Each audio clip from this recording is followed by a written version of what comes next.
ስርዓት መቀየር አለብኝ ካልክ አንደኛው በር ዝግ ከሆነ ሌላኛውን በር ማንኳኳት ወሳኝ። ስለዚህ ጠመንጃ ያነሱትም ዜጎች አሁን እኛ እነሱን ወክለን አናወራ፣ ግን የራሳቸው የሆነ የፖለቲካ ፕሮግራም አላቸው። ከዚህ በፊት ብዙ ጥረት ያደረጉ ሰዎች ናቸው። መሪዎቹም የሚታወቁ ናቸው። በኦኤልኤ በኩል ለምሳሌ በተደጋጋሚ ለድርድር ተጠርቶ ቁጭ ብሎ ዓላማዎቹን ተናግሮ እነኚህን ዓላማዎች አንዱንም አልቀበልም፣ ከፈለጋችሁ ጉቦ ተቀብላችሁ ቤትና ብር ልስጣችሁ፣ ገብታችሁ በልታችሁ ኑሩ፣ ሰብአዊነታችሁን ቁጭ አድርጉና እንደ ከብት ኑሩ ተብሎ ነው ጥሪ የተደረገላቸው። ይሄው ነው፣ ምንም ሌላ ነገር የለውም። ሰብአዊነትን ጣሉ ማለት ልጆቹ ጫካ የገቡት ህዝባችን ተዋርዷል፣ ተንቋል፣ የህዝባችን ድካም መና ቀርቷል ብለው በዚህ ክቡር ዓላማ የህዝብን የፖለቲካ ዓላማ በዝርዝር አስረድተው በዶክመንት አሳትመው ጫካ የገቡትን ልጆች ጉቦ ተቀብላችሁ ወደ ቤት ግቡ ማለት ሰብአዊነትን ተዉ ማለት ነው። ለሌላው እንደዚሁ ነው የሚገባኝ። ስለዚህ ታዬ የተናገረው በአጭሩ ተባበሩ ነው። ተባበሩ፣ ይሄ ችግር ከአገራችን እንዲነሳ፣ ሰው መሞቱ እንዲቀር፣ መፈናቀሉ እንዲቀር፣ አገሪቷ ሰላም እንዲኖራት፣ አሁን ህዝቡን የገጠመው የኢኮኖሚ ችግር፣ የአገሪቷ የኢኮኖሚ ድቀት እንዲሻሻል ተባበሩና ፊታችንን ወደ ሰላም እናዙር ነው። አብይ ደግሞ ምን እየተናገረ ነው? ከዚህ በፊት አሁንም ቅርብ ጊዜም እየተናገረ ያለው ነገር ምንድን ነው? አንድ ብሔር በግላጭ ሌላው ብሔር ላይ ይዝመትልኝ የሚል ጥሪ ነው የሚያቀርበው። ራሱም ለሱ በሚናገሩ ሰዎችም ይሄ ፓብሊክ ዶክመንት ስለሆነ ነው እኛ ፈጥረን የምንናገረው ነገር አለ። ኢትስ አ ፓብሊክ ዶክመንት በውስጥም በውጭም እንዲጋጭ። ምሳሌ ቅርብ ጊዜ ፓርላማ ላይ ቀርቦ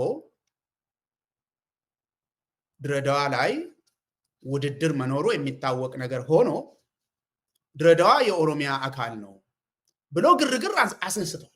ይሄ ብቻ አይደለም፣ ሰዎችን ፊት ለፊት ወጣችሁ በኦሮሞ ስም ሶማሌን ግጠሙ ብሎ ጥሪ አቅርበዋል። እንደዚህ ነው የተናገረው።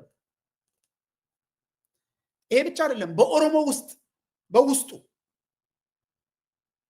ግጭት እንዲነሳ አንድን ቡድን አስታጥቆ ገንዘብ ሰጥቶ የአስተዳደር መዋቅር ሰጥቶ ሌላ ቡድን ላይ አዝምቷል። የዚህ አካባቢ ሰዎች አይበጁም፣ እነኚህን ምቷቸው ብሎ አዝምቷል። ራሱም አደባባይ ወጥቶ እንደዚህ አይነት ቦታ ብሄድ ይገሉኛል፣ ከዛ በኋላ ደግሞ ኦሮሞ እርስ በራሱ ይፋጃል ብሎ ህዝብ በውስጥ እንዲተላለቅ ጥሪ አቅርቧል። አማራን በተመለከተ ጎጃም ሄጄ የልማት ስራ ሲሰራ ከጎንደር ክስ መጣ አለ። በአደባባይ ክስ መጣ። ስለዚህ እባካችሁ ይሄንን ክስ ያቀረበው ኦሮሞ ስላልሆነ እስኪ ለጎንደርም አንድ ነገር ስሩ ብያለሁ። በውስጥ በወንጀል የሚያስጠይቀው ይሄ ነበር። ይሄ ብቻ አይደለም። ትግራይና አማራ ያለው ጭቅጭቅ እንዳይፈታ፣ ያለው ችግር እንዳይፈታ የተገዘዘብ የሚባል ታጣቂ ፈጥሮ ሁለቱ ክልሎች ችግራቸውን እንዳይፈቱ፣ ህዝብ በሰላም እንዳይኖር፣ ህገ መንግስት የማያውቀውን አስተዳደር ፈጥሮ ችግር እንዲባባስ አድርጓል። አሁን ደግሞ ትግራይ ላይ እያደረገ ያለውን ነገር እየተመለከታችሁ ነው። የዝርዝሩ ውስጥ አልገባም። ይሄ ዜጎች እንዲተባበሩ እጅ ለእጅ እንዲያያዙ ጥሪ ማቅረብ ወንጀል የሆነበት ጊዜ ላይ ነው ያለ ነው። ታዬ የተከሰሰበት ኢትዮጵያውያን እጅ ለእጅ ይያያዙ በሚል ነው እና ዓላማው ከዚህ አንጻር ሊለካ ይችላል ባይነኝ ነኝ። የክሱ ዓላማ ታዬን እስር ቤት ማቆየት፣ ታዬን መወንጀል ዓላማም እንዳደረገ ይታወቃል። ግን ከዛ ያለፈ ዓላማ አለው ባይነኝ። ከዛ ያለፈ ዓላማ አለው። ከታዬም ጉዳይ ያለፈ ዓላማ አለው። ይሄ በፍርድ ቤት ተጽፎ ክስ ሆኖ የቀረበው ጉዳይ ህዝብ እንዳይስማማ፣ ህዝብ እንዳይነጋገር፣ በህዝብ ስም የሚንቀሳቀሱ ኃይሎች እጅ ለእጅ እንዳይያያዙ እንደ ፖለቲካ ዓላማ ይዤ እንቀሳቀሳለሁ የሚል ስርዓት ነው ያለው። መልእክቱ ይሄው ነው። እኔ እንኑ ነው የምለው ምልኬስ። በጣም ጥሩ። የተወሰኑ ነገሮችን ለመጨመር ከክሱ የምንረዳው አብይ በጣም መሸበሩን አይተናል፣ ያሳያል። ምንድነው አጠቃላይ አንደኛ አጋለጥከኝ ታዬ ብሎ አብይ አልቅሷል። ያንን ደግሞ ወደ ወንጀል ለውጦ ፍርድ ቤት የሄደበት አካሄዱ ምንድነው? አዋረድከኝ፣ አጋለጥከኝ፣ ስለዚህ ያ ደግሞ ወንጀል ነው ብሎ ነው የቀረበው። ስለዚህ ታዬ የተናገረው ፍርድ ቤት አብይ መውሰዱ አብይ ተቃጥሯል ማለት እውነት መሆኑን የምትረዳ ነገር አለ። ለምሳሌ አሁን ታዬ አንተ ቅድም ያልከው ተባበሩ፣ መተባበር ያስፈልጋል፣ ማንኛውም ኃይል ኢትዮጵያውያን አንድ ሆኑ ብሎ ሲያቀርብ ይሄ ወንጀል ነው ብሎ አብይ ፍርድ ቤት ሲወስድ አንድነት ወንጀል እንዴት ይሆናል? እንደው አንተ እንደው እንተባበር ካልኩ ለምንድን ነው ወንጀል የሚሆነው? ያውን አብይ ተስፋ መቁረጡን የሚያሳይ ነገር ነው። አንዱ ይሄ ነው። ሌላው ደግሞ ታዬ አብይ ላይ ነው ያነጣጠረ አይደል? በንግግሩ አብይን ላይ ያነጣጠረው አብይን እንትን ነክቷል። ያ ነው አብይን እንደዚህ ያሳበደው። ለምን ወንጀለኛ ባለቤት የሁሉም ችግር ባለቤት አንድ ሰው አብይ አህመድ ይባላል ብሎ መሰረት ጣለ እኮ ታዬ። የችግሩ ባለቤት አብይ አህመድ ነው።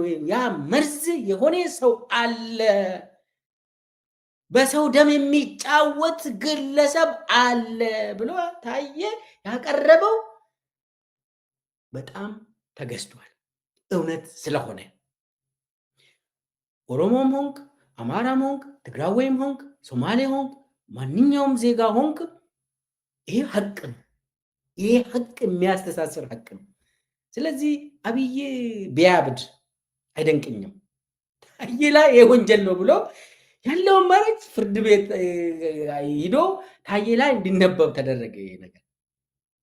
ስለዚህ አብይን ነጥሎ ባለቤት ማድረጉ ትክክለኛውን ባለቤት አውጥቶ ማሳየቱ ወንጀል ሆነ። አንዱ ይሄ ነው አብይን ያሳበረው። እውነትም ነው ነገሩ ደግሞ አንዱ ይሄ ነው። ሁለተኛው አሁን ብልጽግናም የለም ብሎ አልታየ ያለው አብይና የሱ ማፊያ ቡድኖች አሉ። ይሄ በጣም አናደዋል ታየ አብይን። ለምን መሰለ? አሁን ኢትዮጵያ ውስጥ ጄኖሳይደር አብይ አህመድና እሱ ምልካቸው ገዳዮች አሉ። አሁን ታየ ለምንድን ነው ሙሉ በሙሉ በቃ የመንግስት ስርዓት ሙሉ በሙሉ ወንጀለኛ ነው ለምንድን ነው ያላልከው ነው አሁን ጥያቄው። አንዱ ይሄ ነው። አሁን እንደው መንግስት ሰራተኛም ፖሊስ መዋቅርም መከላከያ እንዳለ በግድም ወደ ጦር ሜዳ የሚወሰዱ ልጆችም ሁሉንም አንድ ላይ ወንጀለኛ አላልክም። ይሄ ትክክል አይደለም። እኔ ላይ ብቻ እንትን አርግ፣ እኔ ላይ ያነጣጠርከው ስህተት ነው ብሎ ታዬ ላይ እንትን ያደረገው እና ታዬ ነጥሎ የችግሩን ባለቤት ነጥሎ ያሳየው። ሌላው ደግሞ ተልኮ በግድም ይሁን በተለያየ ነገር አሁን እዛ መንግስት ውስጥ የሚቀመጥ አብዛኛው ሰው ተገዶ ነው፣ መሄጃ ስላጣ ነው። እሱን አሁን ታዬ በትክክል ለይቶ ወንጀለኛ ማን ነው፣ ተገዶ እዛ ውስጥ የሚቀመጥ ማን ነው ብሎ ሁሉንም ለይቶ ነው ያስቀመጠው። ይሄ አሁን አብይን አናደው ለክስ እንዲሄድ አድርጓል። ሌላው የመከላከያ ሰራዊትን በተመለከተ አሁን መከላከያ ሰራዊት ተዳክሟል። አሁን በዚህ ሰዓት እንዳውም ኢትዮ ፎረሞች የዘገቡት ስንት መከላከያ ሰራዊት ነው የጠፋ ተብሎ ግምገማ ተካሂዶ ወደ 100,000 ምናምን መከላከያ ሰራዊት አባላት ጠፍተዋል ይባላል። ጥይት ምናምን 40 ሚሊዮን የሚሆን ጠፍተዋል። ግምገማ የመንግስት የአብይ ግምገማ ራሱ ነው የመከላከያ ሰራዊት ግምገማ። አሁን መከላከያ ተዳክሟል። አሁን መከላከያ መዳከሙ ከየት መጣ? ታዬ ስላጋለጠኝ መከላከያ ሰራዊትም አሁን አለመታዘዝ ጀምሯል። አሁን በሌላ በኩል አብይ እያመነ ነው የሆነ ነገር። አብይ ይሄው የተዳከምኩት መከላከያም ትዕዛዝ እንዳይወስድ አድርጓል ይላል አይደል? ክሱ ላይ እኮ መከላከያም ታዞ ስራውን እንዳይሰራ ታዬ አድርጓል ይላል። አሁን መከላከያ እየተበተነ ያለው በታዬ ምክንያት ነው እንዳይ ማለት አዝማሚያው ወደዛ ነው የሚሄደው። የክሱ እንትን አዝማሚያው ታዬ እንደዚህ ስላደረገ እንትን አደረገ እኮ ነው አሁን። ስለዚህ አሁን አብይ በጣም ተናደው ወንጀል መሆን የማይችሉ ነገሮችን ወንጀል ሰርታል ብሎ የቀረበው ለምንድን ነው? ስለ አንድነት የምትጽፈው ስለ አንድነት የምትናገረው ብሎ አሁን ታዬ ላይ ወንጀል አድርጎ ያመጣው ይሁን ተሸንፏል አብይ። ሌላው ደግሞ